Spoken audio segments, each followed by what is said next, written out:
Sairam. Sairam. Good. First of all, I want to thank the organization for having invited me to come here and meet again my brothers and sisters of Fiji. I have very happy memories of Fiji. Every time I come here, over the many years that I was the zone chair, I used to come here and be enveloped in love. When we came to the school, to the foundation of the school in 98 or 97 with Arthur Hillcourt, and that was a very happy occasion to actually put the foundations down and then to come here for the opening of the school. And over the years, there has been a relationship of deep understanding and love between many of the devotees here. And of course now Australia is the recipient of a lot of grace because a number of Fijians are migrating to Australia and New Zealand. And in fact, the world youth leader was from Fiji, the past one. So thank you very much for having invited me. Now, I want to explore this topic of love, duty without love is deplorable. This is an amazing sentence, but it is at the heart of our spirituality. At the very heart of our spirituality, because duty is something that we have to do all the time. And I will pick up the threads where Brother Neville gave his wonderful address, and he finished up by saying, divinity is all-pervading, omniscient, omnipresent. I want to share with you a story. We were in Perth at the conclusion of a diploma course to award the certificates for the diploma to the students, and we wanted the diploma certificates to be blessed. And often when we used to place there in the shrine room, they would all be sprinkled with vibhuti. And just before we put the diplomas there, we went into a shrine room in this home. And then on the shrine, there were all sorts of gods and goddesses. Everything that you can imagine. I think the people had taken insurance to make sure that no god or goddess form will be deleted out of their repertoire of devotion. But there was one picture that I did not understand who it was. And there was some vibhuti or amrit coming from all the pictures, but that one did not have anything on it. So I looked at this shrine and I wondered who this gentleman was. It was a male figure, a slim, handsome face. And I kept on thinking, who is this? Who is this? And anyway, we sat down and we had some bhajan. And during the course of the bhajan, I realized it was the picture of Venkaparaju, Swami's father. Now we all are full of devotion for his mother, but we seldom hear the name of his father. So I wondered, why has the householder put the picture of Venkaparaju there? Anyway, we got absorbed in bhajans, we were singing bhajans, and when the bhajans finished, Tessim looked at the picture and said, oh, look at that, there's Amrit coming out of that picture. Now, this was not the first experience where I realized divinity is not all-pervading around us, not behind us, not above us, not below us, but within us, and capable of reading your thoughts. So the response is immediate. And so when I looked at that, then I had to own up that I had this thought, why was this picture there? And immediately Swami gave the answer that it was a legitimate place for the picture to be there. So we have to be very mindful. Our duty is towards very many people. Our duty towards our wife, our duty towards our children, our husband, our parents, our friends, our relatives, our employees, duty towards ourselves and our inner self. So we have lots of duties. Now, question is, how are we going to honor all these duties, and what is the benefit of having these duties honored with love? And as I said, if we are able to bring love into an ordinary duty, the social exchange that we have, we're able to bring in a level of love in an ordinary interaction, social interaction, then we immediately convert what is social exchange into spiritual activity. There is no separation between secular life and spiritual life. There is only one life. There is only one time. And that is, we have this time, which is sacred. Time is God.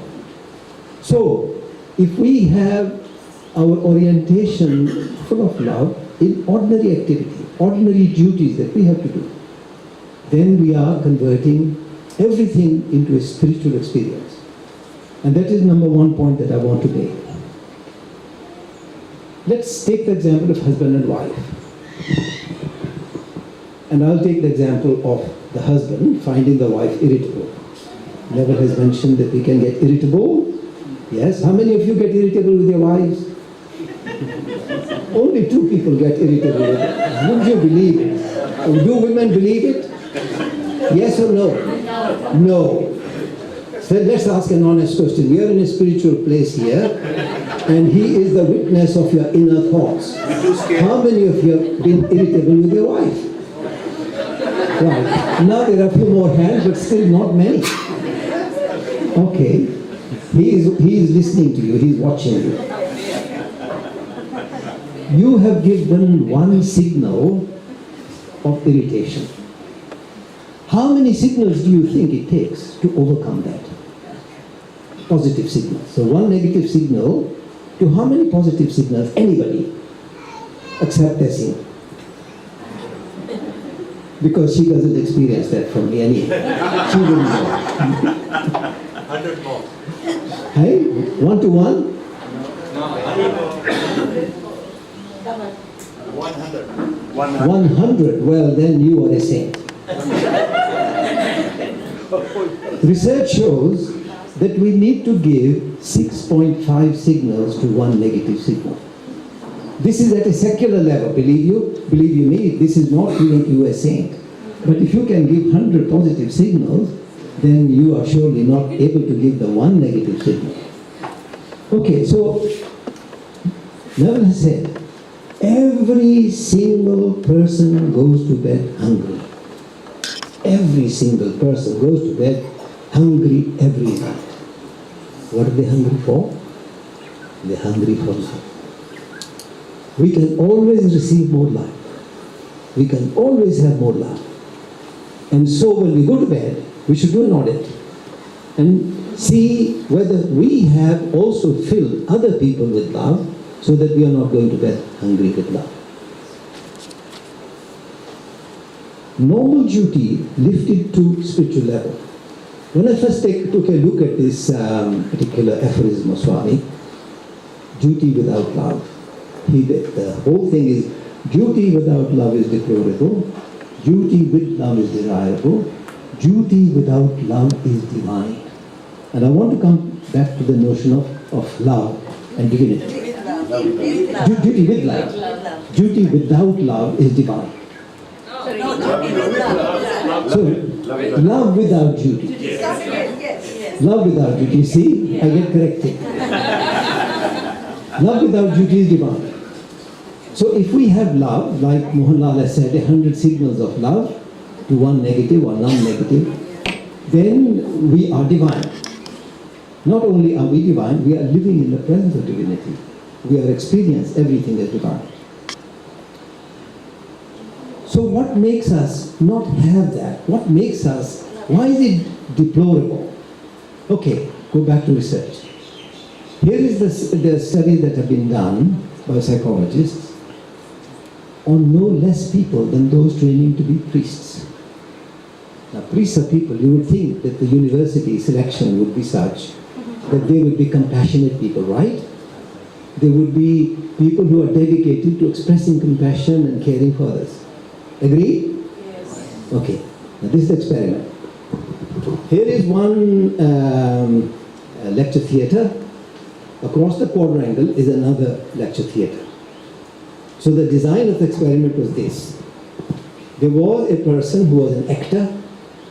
He was asked to lie down in the middle of the quadrangle and pretend that he was in agony and pain.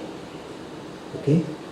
So one lecture continued over time, and they said, now you're short of time, you have to quickly go to the other lecture theatre.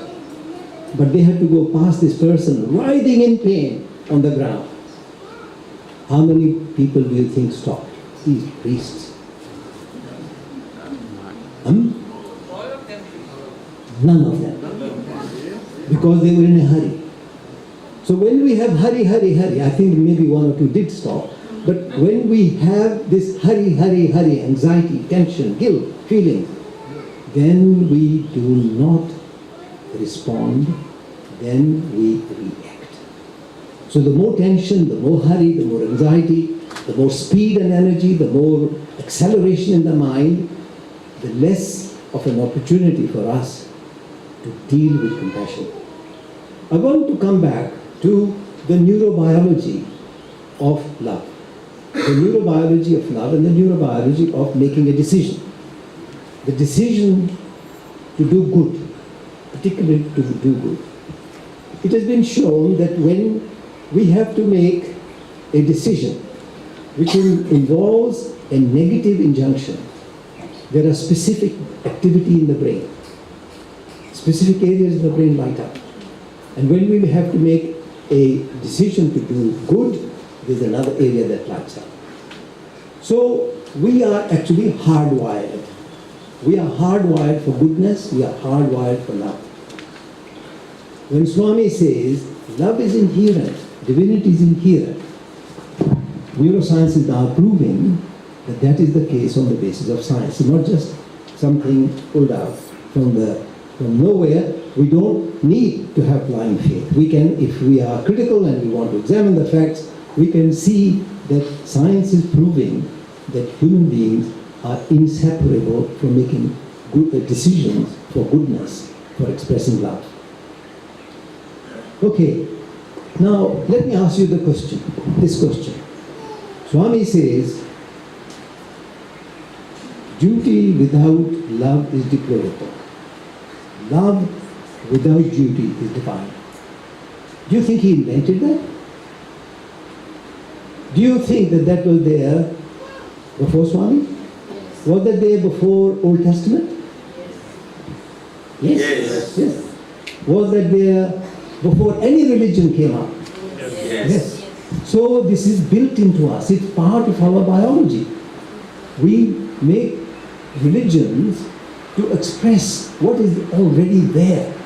Only the religious leaders have articulated what is in our biology, what is in our innate nature, and how we have to act.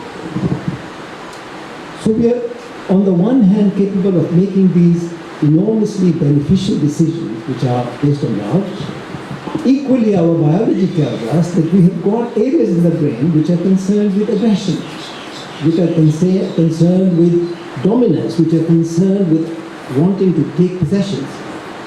So our spiritual challenge is to be able to develop our brains and our hearts.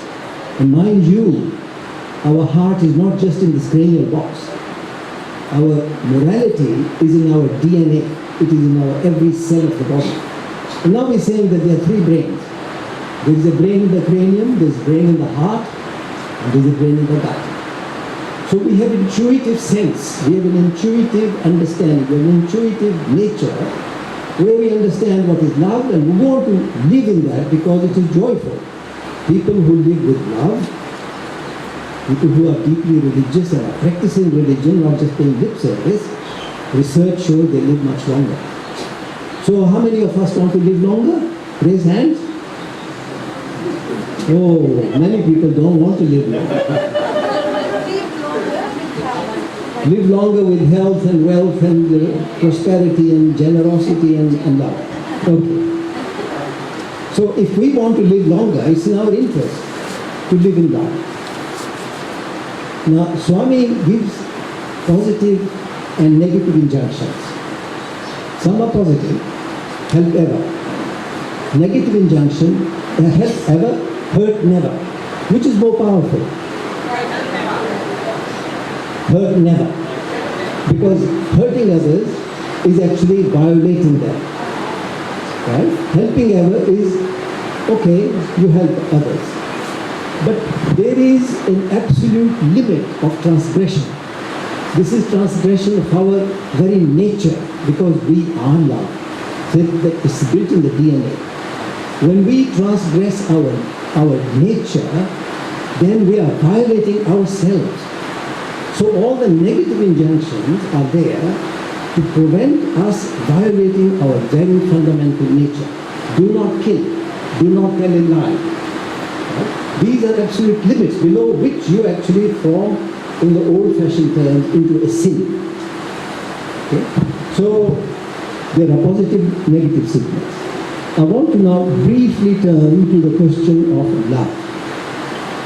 Swami says love is an amalgam, this is a quotation from him, sweetness, effulgence, wisdom and compassion.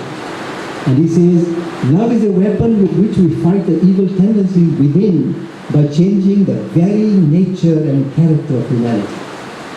So love is actually a very strong weapon, if you like, to fight the evil within ourselves, to fight the evil within the world. So here is a choice. Ordinarily, we are on automatic pilot. We live a life which is not determined by conscious living. We don't parent consciously. We don't relate with our wife or husband consciously. We relate with them on an automatic pilot, right? We immediately react, we immediately respond. We don't think deeply what we are doing. So we need to develop what is called self-awareness. Self-awareness is putting a stop on the speed and energy of the mind and to creating an inner space. Every one of us lives in an inner space. And that inner space is only private to us. Everything else is politics. How we relate with husband, wife, child, son, friend, daughter, others is all politics. It's all engineered. But we need to become transparent. Living with love means living consciously, being conscious that you are love, that we are love. Swami says we are divine. Okay, but we move on to another quotation. Baba gives these positive and negative signals, and here he says, a man without love is as good as dead. I think he also means a woman without love is as good as dead. He says, it is only by fostering love that you can win the grace of God. Now, how many of us want to win the grace of God? Again, only a handful of people here. I think we'll have to do in Fiji a little bit better than this. We experience so much love, but they don't want to raise their hands. Experience God, grace of God, how many? Ah, that's better, okay. So he says that it is by fostering love that you can win the grace of God. The prema rasa is the amrit, the sweetness, the juice of sweetness will be drained away if you have holes in your spiritual heart and in the form of bad feelings. So bad feelings are holes in our heart, in our spiritual heart. And that if we want to plug these holes, then we have to do our duties with love. And then he says, then just one more, and then I'll finish.